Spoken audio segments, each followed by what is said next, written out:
né? Porque ela sabe a questão de quem ela serve, o que é bom, o que não vai ser. Então a gente precisa estabelecer limites também, até para se preservar, né? Então a obediência cega, ela te destrói, é totalmente uma coisa totalmente desumana. Então estaria diretamente ligado àquilo que o apóstolo Paulo diz, especialmente a Timóteo, quando ele fala, olha, mantenha a fé e a boa consciência, porque alguns que rejeitaram a boa consciência naufragaram na fé. Consciência é esse poder nosso de escolher o bem, o mal, o certo e o errado. Essa capacidade crítica, essa capacidade crítica, você falou tudo. Agora, que a gente tem. Isso. Então, a questão da manipulação também, o autoritarismo, né? Quando não respeita o seu limite, invade a sua privacidade e destrói. Né? Aí eu penso, será que o erro, por exemplo, até quando você fala manipulação tudo, o erro está em obedecermos cegamente e não nos esforçarmos em entender, ou só a culpa é só do manipulador? Como que vocês veem? Eu acho que os dois lados têm responsabilidade. Porque às vezes um justifica no outro, né? Porque eu acho assim, limite é uma coisa muito difícil, sabe, pra gente estabelecer. A gente aprende a estabelecer limites, a gente vai construindo os limites à medida em que a gente vai crescendo. Até porque a gente acha que não é errado, né? E não é. Dizer não é a gente acha às vezes que é ruim dizer não e não. Mas o não é fundamental. Eu brincava na época de estudante que a palavra não, ela era na vida da criança, ela define muitas coisas para a criança. Isso. Uma criança, ela precisa ter limites, ela precisa ouvir nãos. Isso vai dar à criança e ao adolescente uma segurança.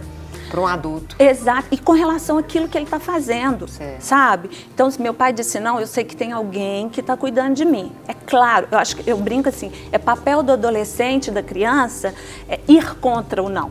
Tentar esticar o limite. Isso. Nisso ele vai aprendendo. Que tem situações em que ele deve ser crítico, ele pode falar, fazer, discordar. E vai chegar um momento que ele vai ter que obedecer. Ou o outro lado, né, se não for autoritário, né, como o Léo estava falando, o outro lado vai entender, não, peraí, eu estou errado, eu exagerei, então eu vou voltar atrás. Isso é fundamental. Aí você tem uma pessoa que tem autoridade e não uma pessoa autoritária. Agora, uma questão que a gente está conversando, foi a questão de obedecer e honrar. Ah, sim. Né? Que os jovens adultos dentro de casa hoje, né? Como a Cláudia falou, as pessoas confundem essa questão. Eu estou dentro de casa, já tenho 40 anos, e aí? Eu tenho que obedecer ou tenho que honrar? Teve um comentário, eu não sei. Até mesmo, Nelson, não é o que solteiro, não. Isso também é uma dúvida recorrente até para muitos casados. Então principalmente aqueles casados, até vamos dizer assim, mais jovens, aqueles que se casam com 21, 22, que ainda de uma certa forma estão ligados ao papai e à mamãe. Tem uma dependência emocional familiar, exatamente, né, também da família de origem. origem. Né? É igual a Cláudia falou, que honrar é dar valor, né? Dar valor. Agora, obedecer, depois se casa, não cabe mais obediência. Então, a gente tem que trabalhar essa questão também. E o jovem adulto de 40 anos também tem que obedecer em casa? Não, ele tem que honrar, porque eu já estou em independência. Essa é a grande diferença, do meu ponto de vista, é a grande diferença. Um adulto, ele vai ter que, biblicamente, o papel dele é honrar os pais, ou seja, dar valor. E nisso está incluído dar um suporte emocional que os pais mais idosos precisam, às vezes financeiro, né? Esse cuidar dos pais. E acho que além até falar mesmo dos valores, né, daqueles pais, eles têm uma história, né? E a obediência é para a criança, né? É para o jovem ainda, para o adolescente, que ainda depende emocionalmente, financeiramente dos pais, né?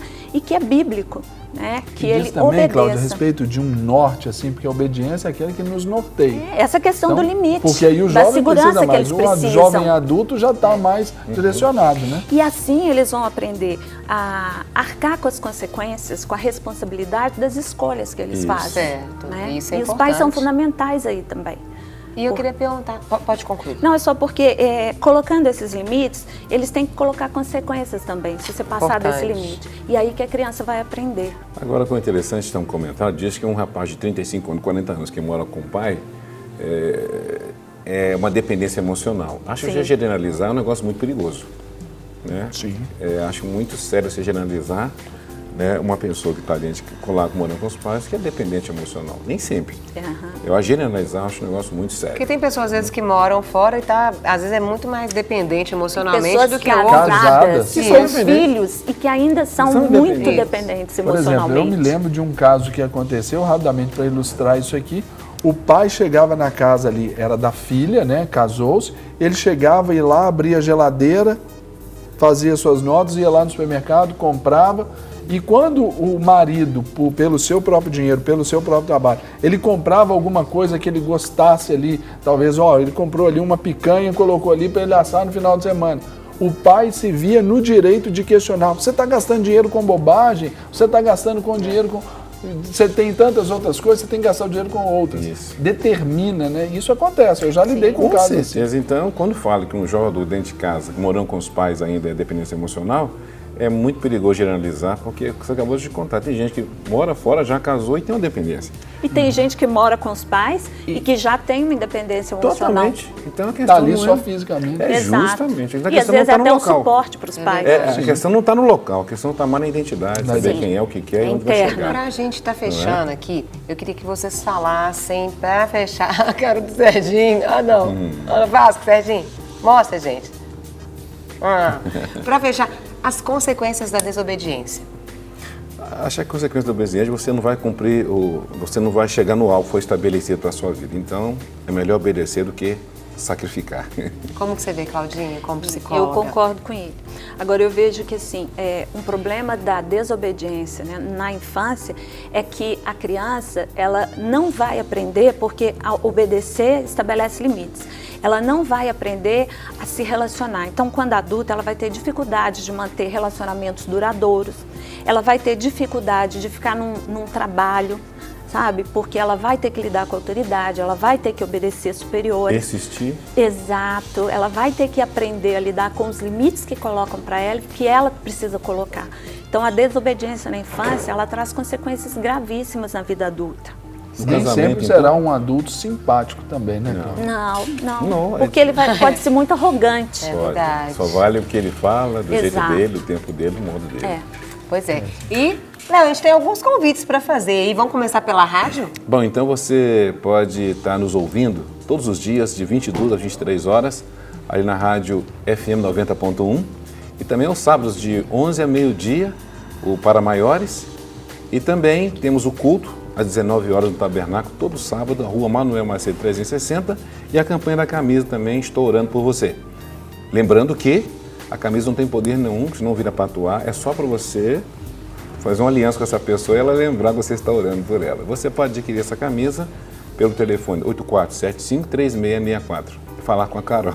Ou também no culto dos jovens adultos, né? Também, né, após o culto. Né? A gente tem visto aí, né, Deus movendo mesmo grandemente ali.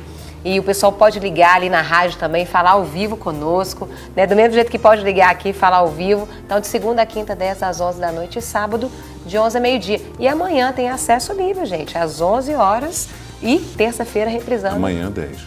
Amanhã, 10 horas. Amanhã às 10 horas e terça-feira, às 11 horas, acesso livre, um programa aqui na Rede Super, né, para você que é jovem, adulto, tem plateia. Temos um sexólogo falando sobre sexualidade mesmo, à luz da palavra de Deus e trazendo casos práticos mesmo. Isso é muito importante. Fala, é isso aí. Só lembrando que o vocabulário do crente consiste em 4 letras, né, Lesão? OBDC. Pois bom. Tem muita coisa boa, né? Com certeza, sempre terá. É isso aí. Então, agradeço aí, Leozão, a oportunidade por eu estar participando aqui do quadro aqui e aprendendo com vocês. É um retorno sua, viu? Eu sempre estou aqui de bico, né?